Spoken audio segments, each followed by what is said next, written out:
Baba Adamitku wala hakucharay, ninkabole runaye be kitab. Ba Adamitku wala hakucharay, inubo hayahay ubahar kujiro amidona fekhan.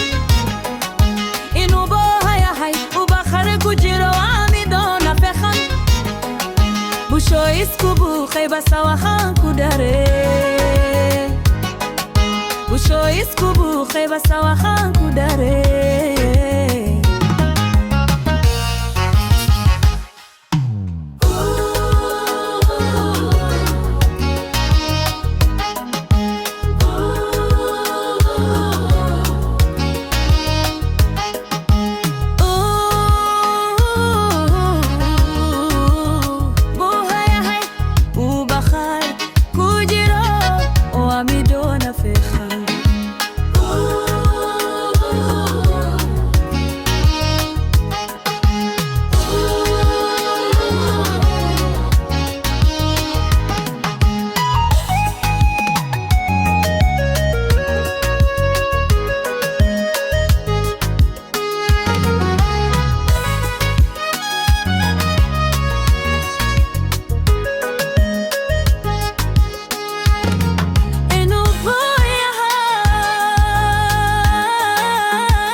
Wamidona fe